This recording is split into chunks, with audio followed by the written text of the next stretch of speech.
నమస్తే welcome to prime time edition నేను Shivani bulletin ముందుగా హెడ్లైన్స్ చూద్దాం టీడీపీలో మొదలైన ముస్లిం పలు చోట్ల అసంతృప్తి నేతల నిరసన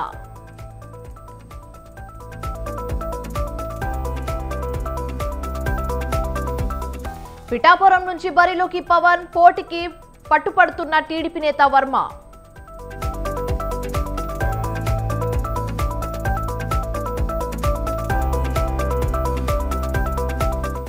ఫైబర్ నెట్ కేసులో ఏపీ హోంశాఖ కీలక ఉత్తర్వులు ఆస్తుల అటాచ్మెంట్ కు సిఐడికి అనుమతి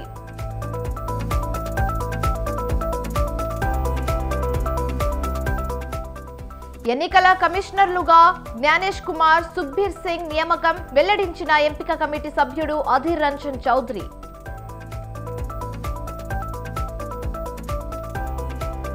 రాష్ట్రంలో నీటి సంక్షోభం లేదు ప్రత్యామ్నాయ ఏర్పాట్లు చేశామన్న డీకే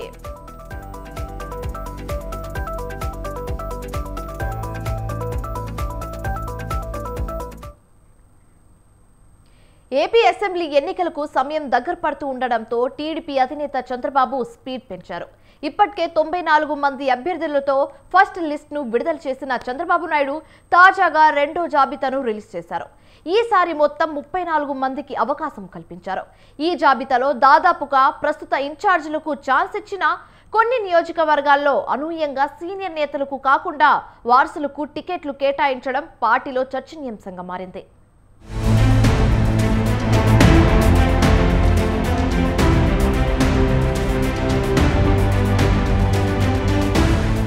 ఏపీ అసెంబ్లీ ఎన్నికల కోసం రెండో జాబితా విడుదల చేశారు టీడీపీ అధినేత చంద్రబాబు. ఇప్పటికే 94 మంది అభ్యర్థులతో తొలి జాబితాను విడుదల చేసిన టీడీపీ తాజాగా సెకండ్ లిస్టు విడుదల చేసింది. ఇందులో 34 మంది అభ్యర్థులను ప్రకటించారు. వీరిలో 27 మంది పురుషులు, 7 మహిళలు ఉన్నారు. రెండు జాబితాలు కలిపి చూస్తే ఇప్పటి వరకు మొత్తం 128 మంది ఎమ్మెల్యే అభ్యర్థులను చంద్రబాబు ప్రకటించారు. మరో 16 స్థానాల్లో అభ్యర్థులను ప్రకటించాల్సి ఉంది. పొత్తు సీట్ల సర్దుబాటులో భాగంగా టీడీపీ 144 అసెంబ్లీ స్థానాల్లో పోటీ చేయనుంది.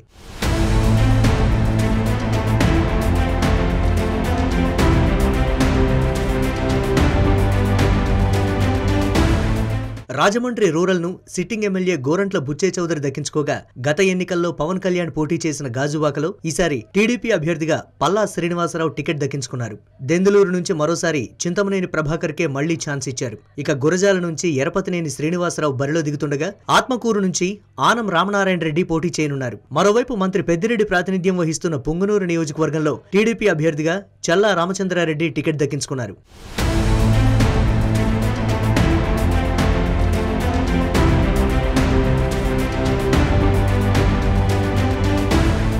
మరోవైపు తాజాగా రిలీజ్ చేసిన జాబితాలో కూడా సీనియర్లకు చోటు దక్కలేదు. మాజీ మంత్రులు గంటా శ్రీనివాసరావు, బండారు సత్యనారాయణమూర్తి, అయ్యన్న పాత్రుడు, కళా వెంకట్రావుకు సెకండ్ లిస్టులోనూ నిరాశ తప్పలేదు. అలాగే మాజీ మంత్రి జవహర్, దేవినేని ఉమామహేశ్వరరావు, సోమిరెడ్డి పేర్లు సైతం తాజా జాబితాలో కనిపించలేదు. గంటా శ్రీనివాసరావు భీమిలి అసెంబ్లీ స్థానాన్ని కోరుతుండగా చంద్రబాబు మాత్రం చీపురుపల్లిలో పోటీ చేయాలని సూచించినట్లు వార్తలొచ్చాయి. అయితే అందుకు గంటా సమ్మతించలేదని తెలుస్తోంది. ఈ నేపథ్యంలో మరోసారి చంద్రబాబును గంటా కలిశారు. ఆయన విశాఖ జిల్లా నుంచే పోటీ చేస్తానని పట్టుబట్టడంతో ఈ సీటుపై క్లారిటీ రావడం లేదు.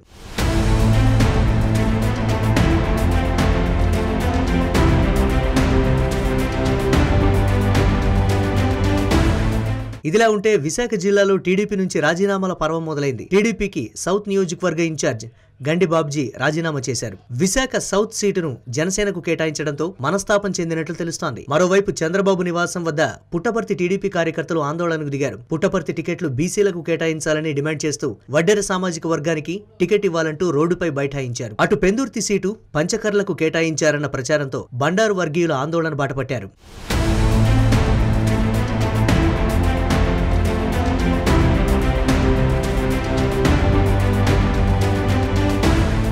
మొత్తానికి టీడీపీ సెకండ్ లిస్టు విడుదల కావడంతో సీనియర్లలో అలజడి మొదలైంది. ఇంకా టీడీపీలో కేవలం 16 స్థానాలకు మాత్రమే అభ్యర్థులను ప్రకటించాల్సి ఉండడంతో ఆశావహుల్లో ఒక రకమైన టెన్షన్ కనిపిస్తోంది. మరి రానున్న రోజుల్లో రాజకీయం ఎలా మారుతుందో వేచి చూడాలి.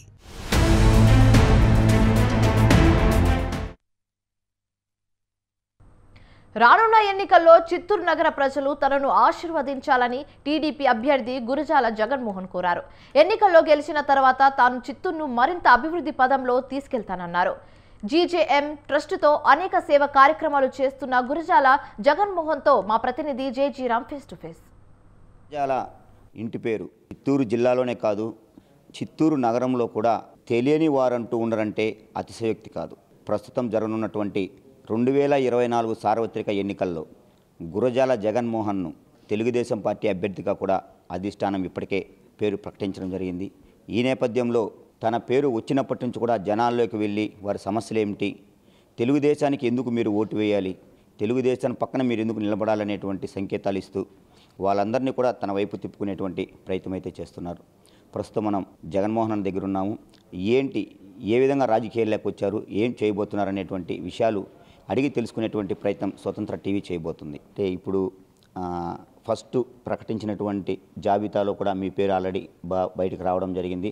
అప్పటి నుంచి కూడా మీరు జనాల్లో కూడా ఉన్నారు. అంటే ఇదే ప్రాంతంలో పుట్టారు, ఇక్కడే పెరిగారు, ఇక్కడే వ్యాపారం చేశారు. వ్యాపారంలో నష్టపోవడం వల్ల బెంగళూరుకి వెళ్ళి అక్కడ మళ్ళీ స్థిరపడి తిరిగి కేవలం 4 నెలలు అయ్యింది చిత్తూరుకి చేరుకొని ఇంతమంది ప్రజల్లో ప్రజాదరణ కూడా పొందారు. అంటే ఏ విధంగా మిమ్మల్ని అందరూ కూడా ఆశించబోతున్నారన్న? అంటే ముందుగా మా పార్టీ అధినాయకుడైన శ్రీ నారా చంద్రబాబు నాయుడు గారికి, అలాగే మా యువ నాయకుడైన నారా లోకేష్ గారికి, మా అచ్చెం నాయుడు గారికి, party president of Andhra Pradesh plus Janasena అధినేత అయిన శ్రీ పవన్ కళ్యాణ్ గారికి ప్రత్యేక ధన్యవాదాలు తెలియజేసుకోవాలి. ఎందుకంటే ఉమ్మడి అభ్యర్థిగా ఇరు పార్టీలు నన్ను అభ్యర్థాన్ని ఎప్పుడైతే ప్రకటించారో చిత్తూరు నియోజకవర్గ నాయకులే కాదు ప్రజలు కూడా ఎంతో సంతోషపడ్డారు. నాకు కూడా ఈ నియోజకవర్గంలో ఏదో చేయాలని ఒక కోరిక ఉండేది. కాకపోతే చిన్న వయసులోనే కొన్ని అనివార్య కారణాల వల్ల పక్క రాష్ట్రమైన కర్ణాటకలో బెంగళూరుకి వెళ్ళి వ్యాపారపరమైన కొన్ని అధిగమించి అక్కడ వ్యాపారం చేయాల్సి వచ్చింది.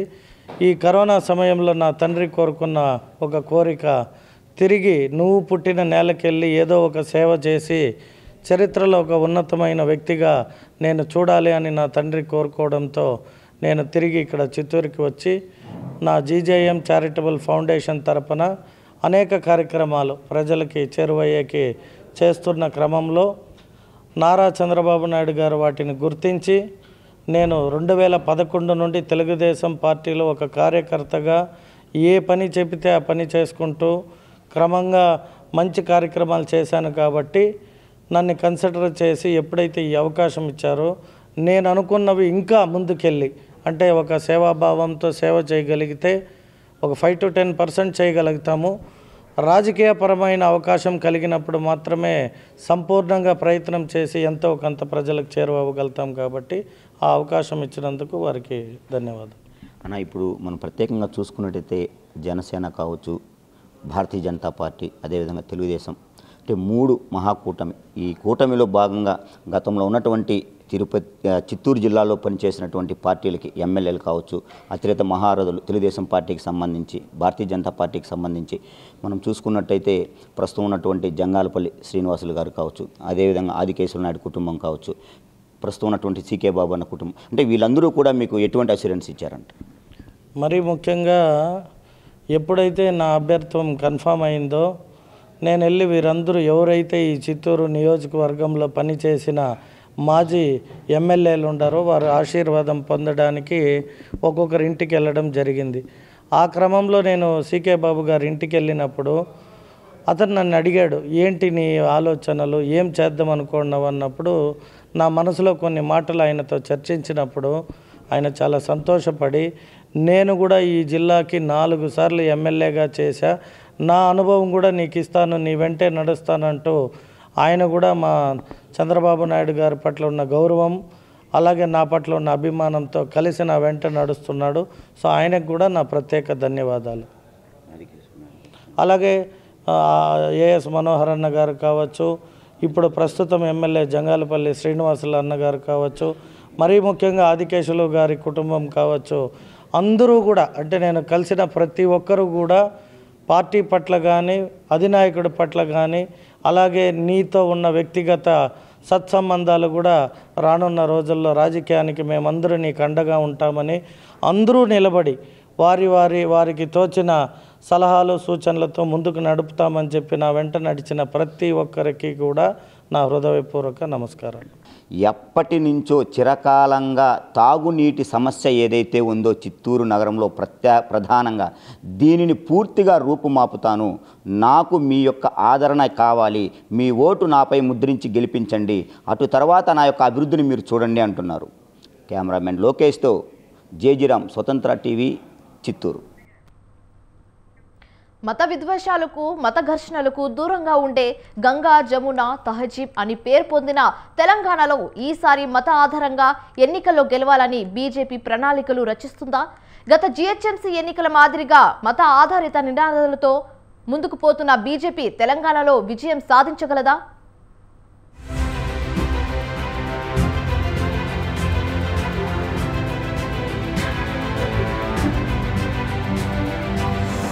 తాము మళ్లీ అధికారంలోకి వస్తే తెలంగాణలో మైనార్టీ రిజర్వేషన్లను రద్దు చేస్తామని కేంద్ర హోంమంత్రి అమిత్ షా అన్న మాటల్లో ఓటర్లలో మతపరమైన చీలిక తేవాలన్న ఆలోచన ఉన్నదన్న విమర్శలు వస్తున్నాయి. గతంలో జీహెచ్ఎంసీ ఎన్నికలప్పుడు గాని, అప్పటి తెలంగాణ బీజేపీ అధ్యక్షుడిగా ఉన్న బండి సంజయ్ నిర్వహించిన ప్రజా సంగ్రామ యాత్రలో గాని ఆయన చేసిన మతపరమైన ఉపన్యాసాలపై అనేక విమర్శలు వచ్చాయి. మసీదులనే తవ్వుదాం, శవమొస్తే మీకు శివుడొస్తే మాకు అని రెచ్చగొట్టే ఉపన్యాసాలు మళ్లీ ఇప్పుడు మొదలవుతాయి అనే అనుమానాలు అమిత్ షా వ్యాఖ్యలతో బలపడుతున్నాయి.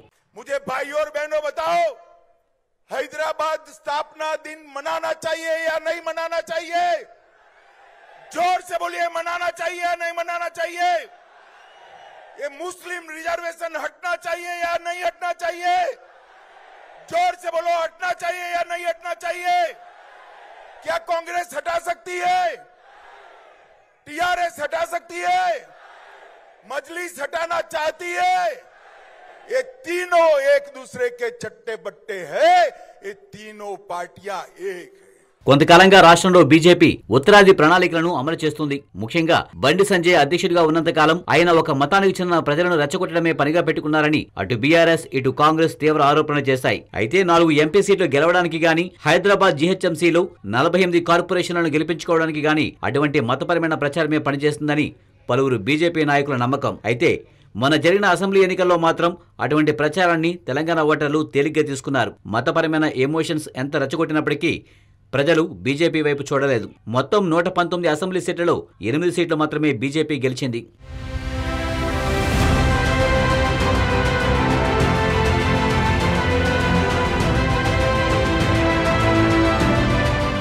అసెంబ్లీ ఎన్నికలకు ముందు రాష్ట్ర బీజేపీ అధ్యక్షుడిగా దూకుడుగా ఉండే బండి సంజయ్ని తప్పించి సౌమ్యుడైన కిషన్ రెడ్డిని నియమించడమే ఓటమికి కారణమని బండి సంజయ్ వర్గం ప్రచారం చేస్తుంది. అయితే అందులో నిజం లేదని, రెచ్చగొట్టే మత ప్రాతిపదికన జరిగే ప్రచారానికి కొంతమంది యువకులు ఆకర్షితమవుతారు గాని తెలంగాణలోని మెజారిటీ ప్రజలు తమ సమస్యలు, చుట్టూ ఉండే పరిస్థితుల ఆధారంగానే ఓట్లేస్తారని విశ్లేషకులు అంటున్నారు. ఈసారి మళ్లీ మైనార్టీలకు వ్యతిరేకంగా అమిత్ షా ప్రారంభించిన ప్రచారం రేపు స్థానిక బీజేపీ నాయకులు ముమ్మరం చేసిన తెలంగాణ ప్రజలు మాత్రం ఆ ప్రచారానికి లోను కాకపోవచ్చునని పరిశీలకుల అంచనా.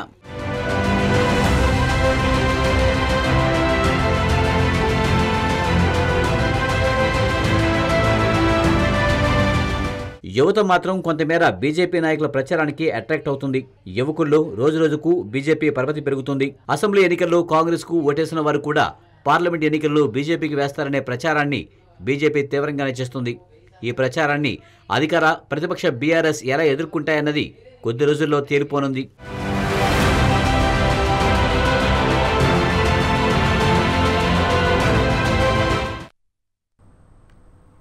విశాఖలో అరిలోవ పోలీస్ స్టేషన్లో ఎస్ఐ హరికృష్ణ 10,000 లంచం తీసుకుంటుండగా ఏసీబీ అధికారులు రెడ్ హ్యాండెడ్గా పట్టుకున్నారు. ఎస్ఐ హరికృష్ణ లంచం డిమాండ్ చేశారంటూ బాధితులు ఏసీబీ అధికారులకు ఫిర్యాదు చేశారు. బాధితుల నుంచి లంచం తీసుకుంటుండగా ఎస్ఐ రెడ్ హ్యాండెడ్గా పట్టుబడ్డాడు. దీనిపై మరింత సమాచారం మా ప్రతినిధి ప్రదీప్ అందిస్తారు. విశాఖ ఆరిలోవ సమిత ప్రాంతంలో ప్రస్తుతం మనం ఆరిలోవ పోలీస్ స్టేషన్ దగ్గర ఉన్నాం. ఆరిలోవ పోలీస్ స్టేషన్లో విధులు నెరవేరుస్తున్న ఎస్ఐ హరికృష్ణ లంచం తీసుకుంటూ ఏసీపీకి అడ్డంగా దొరికిపోయాడు. అయితే ఆరిలోవలో విధులు నెరవేరుస్తున్న ఎస్ఐ హరికృష్ణ అయితే ఎవరైతే అమాయకులు వాళ్ళు చాలా వరకు మోసపోయామంటూ బాధ్యతలు ఎవరైతే వస్తారో, కంప్లైంటర్లు ఎవరైతే వస్తారో వాళ్ళ దగ్గర నుంచి అయితే వేలాది రూపాయలు అయితే కాజేసే పరిస్థితి అయితే కనబడుతుంది. అయితే ఎస్ఐ హరికృష్ణ ఏదైతే విచ్చలవిడిగా లంచాలకి అమ్ముడిపోయి కూడా, లంచాలకి బానిస అయిపోయి కూడా ఎస్ఐ హరికృష్ణ పోలీసు విధుల్ని మర్చిపోయి కూడా ప్రవర్తిస్తున్న ఎస్ఐపై బాధ్యతలు అయితే ఏసీపీ అధికారులకు ఫిర్యాదు అవ్వడం జరిగింది. అయితే ఎస్ఐ ఎంతగానో గతం నుంచి కూడా ఈ ఎస్ఐ అయితే చాలా వరకు గతంలో కూడా శ్రీకాకుళం జిల్లాలో సస్పెండ్ అయ్యారు. సస్పెండ్ అయిన తర్వాత కూడా మళ్ళీ ఎక్కడికి వచ్చిన తర్వాత మళ్ళీ ఇదే తీరు ఎస్ఐది. అంటే వేలాది రూపాయలు లంచం లాగీయడం, చాలా వరకు ఎవరికైతే అన్యాయం జరిగిందో వాళ్ళకి అన్యాయం జరిగిన వాళ్ళకి న్యాయం చేయకుండా అవినీతిలో పూర్తిగా మునిగిపోయిన ఎస్ఐ హరికృష్ణపై అయితే ఏసీపీ అధికారులు లోపల ఎంక్వైరీ చేసే పరిస్థితి అయితే కనబడుతుంది. మొత్తానికి బాధ్యతలు అయితే పూర్తిగా వాళ్ళకి న్యాయం జరగలేదు, డబ్బులు డిమాండ్ చేశాడు ఎస్ఐ హరికృష్ణ, 10,000 డిమాండ్ చేశాడు అంటూ కూడా ఎస్ఐ హరికృష్ణపై ఏసీపీ అధికారులకి బాధ్యతలు అయితే ఫిర్యాదు అవ్వడం జరిగింది. ఇదే పోలీస్ స్టేషన్లో ఎస్ఐ అయితే విధులు నిర్వహిస్తాడు. అయితే ఇంకా బాధ్యతలు అయితే ఒకరికొకరు ఇంకా వస్తున్నారు ఎస్ఐ పై చెప్పడానికి. అయితే ప్రస్తుతం విశాఖపట్నం ఆరిలోవ సమిత ప్రాంతంలో ఆరిలోవ పోలీస్ స్టేషన్లో ఎదురుగా కూడా ఇంకో బాధ్యతలు కూడా ఉన్నారు మనతో పాటు. చూడండి, ఈ బాధ్యతల దగ్గర కూడా ఫోన్లు కూడా తీసేసుకొని కూడా డబ్బులు డిమాండ్ చేసినట్టు కూడా తెలుస్తుంది. అయితే మొత్తం చెప్తున్నా సార్, చెప్పండి అసలు ఈ ఎస్ఐ ఎక్కడ డబ్బులు డిమాండ్ చేశారు మీకు అసలు? సార్ యాక్చువల్గా ఏంటంటే స్టేషన్లోనే ఈరోజు మార్నింగే డిమాండ్ చేయడం జరిగింది సార్. ఈరోజు మార్నింగే డిమాండ్ చేయడం జరిగింది. అది మొబైల్ గురించి వచ్చాము. నేను కోర్టుకి వెళ్ళి అమౌంట్ పే చేసి కూడా చలానా కట్టేసి రావడం జరిగింది. ఆ సబ్మిట్ చేయడం జరిగింది రైటర్ గారికి. రైటర్ గారు అన్నారు మీ మొబైల్ ఇక్కడ లేదు, ఎవరు తీసుకున్నారంటే ఎస్ఐ గారు తీసుకున్నారు. నిన్న రాత్రి 7:30కి ఆయన తీసుకున్నారండి. నైట్కి స్టేషన్కి వచ్చి అడగడం జరిగింది. ఆయన అలాగ నన్ను కూర్చోబెట్టేసి 10:30 వరకు కూర్చోబెట్టేసి ఫైనల్గా ఇంటికి వెళ్ళే ముందు అడిగినా సరే వాళ్ళు ఏమన్నారు, రేపు రా అని అన్నారు. అని ఈ లోపు నేను ఏం చేశాను, నా మొబైల్ తీసుకున్నారండి ఇలాగా పెట్టి కేసు అని చెప్తే ఒక స్లిప్ రాసి ఇవ్వడం జరిగింది. ఒక లేడీ కానిస్టేబుల్, ఆ లేడీ కానిస్టేబుల్ స్లిప్ పట్టుకొని నేను మార్నింగ్ డైరెక్ట్గా ఇంటి దగ్గర నుంచి కోర్టుకి వెళ్ళడం జరిగింది. ఆ కోర్టుకి వెళ్ళి అక్కడ నా చలానా కట్టేసి అమౌంట్ కట్టేసి ఆ రిసిప్ట్ పట్టుకొని రావడం జరిగింది. This is what the result. ఇదే రిజల్ట్ నేను కట్టింది. ఆ బిల్లు కూడా మీరు ఏసీపీ అధికారులకు చెప్పడం జరిగిందా ఏదైనా? ఎట్లా సార్ అదేం జరగలేదు. ఏసీపీ అధికారి చెప్పడం జరగలేదు. చూస్తున్నాం, ఏదైతే ఎస్ఐ ఎవరైతే హరికృష్ణ ఉన్నారో ఏసీపీ అధికారులకి వేరే విషయంలో రెడ్ హ్యాండ్లుగా దొరికిపోయిన తర్వాత ఏసీపీ అధికారులు ఎంక్వైరీ చేస్తున్నప్పుడు ఎస్ఐ పనితీరు చూడండి ఎలాగుందో. కేవలం పోలీసులు ఫోన్లు తీసేసుకొని ఈ యొక్క చలానా కూడా ఉంది, చలానా కట్టినా సరే ఎస్ఐ హరికృష్ణ లంచం మాత్రం చాలా విచ్చలవిడిగా రెచ్చిపోతున్నాడు. చూడండి, అసలు ఇతని దగ్గర నుంచి ఫోన్ కూడా తీసుకొని డబ్బులు కూడా డిమాండ్ చేస్తున్నారు. అయితే ఇదే పరిస్థితి ఆరిలోవాలోని గతం నుంచి కూడా వస్తుంది. అయితే ఆరిలోవాలోని మైనర్ గ్యాంగ్లు అయితే విచ్చలవిడిగా పెరిగిపోయే పరిస్థితి అయితే కనబడుతుంది. మైనర్ గ్యాంగ్ ఆరిలోవ సమిత ప్రాంతంలో మైనర్ గ్యాంగ్ అయితే చిన్న పిల్లలు ఒక రౌడీయిజంగా రెడీ అయిపోయి కూడా రోడ్ల మీద వెళ్తున్న ఆడవాళ్ళని అయితే చాలా ఇబ్బందులు పెట్టే పరిస్థితి కనబడుతుంది. అయితే గతం నుంచి కూడా ఆరిలోవ పోలీస్ స్టేషన్లో మహిళలు కానీ బాధితులు కానీ ఇక్కడ రౌడీయిజం ఎక్కువైపోతుంది అంటూ కూడా ఎన్నిసార్లు ఫిర్యాదు ఇచ్చినా సరే ఈ స్టేషన్లో ఇప్పుడు మనం ఆరిలోవ పోలీస్ స్టేషన్ దగ్గర ఉన్నాం. ఈ యొక్క ఆరిలోవ పోలీస్ స్టేషన్లో డబ్బు ఉంటే ఏదైనా సరే ఒకటే అంటూ కూడా, డబ్బు ఉంటే మాత్రం ఏదైనా సరే న్యాయం అవుతుంది అంటూ కూడా పనితీరు అయితే విశాఖపట్నం ఆరిలోవ పోలీస్ స్టేషన్ పనితీరు అయితే అలాగుంది. అధికారులు విచ్చలవిడిగా గతం నుంచి కూడా ఆరిలోవ పోలీస్ స్టేషన్కి అయితే ఒక పేరైతే ఉంది. కేవలం ఇక్కడ డబ్బు ఉంటేనే ఏదైనా పని అవుతుంది అంటూ కూడా ఆరిలోవ పోలీస్ స్టేషన్లో గతం నుంచి కూడా ఇదే సంస్కృతి అయితే ఆరిలోవ పోలీస్ స్టేషన్కి అయితే ఉంది. అయితే విశాఖపట్నం పోలీస్ కమిషనర్ ఇప్పటికైనా సరే ఇట్లాంటి విశాఖపట్నంలో పలు చోట్ల అవినీతి అధికారులకే మంచి పోస్టులు ఇస్తున్నారు. అసలు సిన్సియర్గా పనిచేస్తున్న అధికారులని ఎక్కడ ఉంచుతున్నారు? అవినీతి అధికారులు ఎక్కువగా మంచి పోలీస్ స్టేషన్లో వాళ్ళకి పోస్టింగ్లు ఇచ్చిన తర్వాత కూడా పేదల పైన ఏదైతే అమాయకుల పైన పడిపోయి కూడా లంచాలకి అయితే విచ్చలవిడిగా బానిసలైపోయే పరిస్థితి అయితే కనబడుతుంది. కెమెరామ్యాన్ శివతో ప్రదీప్, విశాఖ నుంచి స్వతంత్ర.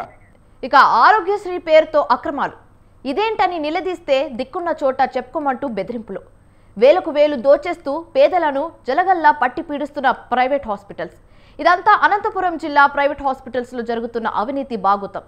ఆ కథ ఏంటో, ఆ లెక్కలేంటో ఓసారి చూసేద్దాం.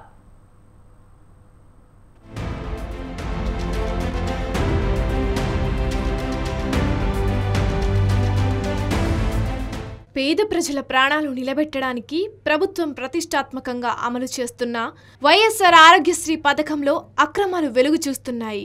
శ్రీ సత్యసాయి జిల్లాకు చెందిన సుజాత ఫెషర్ సమస్యతో చికిత్స కోసం అనంతపురంలోని హర్షిత మల్టీ స్పెషాలిటీ ఆసుపత్రిలో ఫిబ్రవరి 10వ తేదీన అడ్మిట్ అయింది. అయితే ఆరోగ్యశ్రీ ద్వారా ఆమెకు చికిత్స అందించారు. ఈ చికిత్సకు ఖర్చు అయిన 24,370 రూపాయలను ప్రభుత్వం భరించినప్పటికీ అదనంగా పేషెంట్ దగ్గర నుంచి 28,500 రూపాయలను ముక్కుపిండి వసూలు చేశారు ఆసుపత్రి సిబ్బంది. ఇదేమని నిలదీస్తే ఆరోగ్యశ్రీ ద్వారా ఇంకా నగదు జమ కాలేదని, చికిత్సతో పాటు మందులకు ఆయన ఖర్చును ఇవ్వాల్సిందేనని దబాయించారు. చేసేదేమీ లేక అడిగినంత సొమ్మును వాళ్ళ చేతిలో పెట్టి తిరిగొచ్చారు.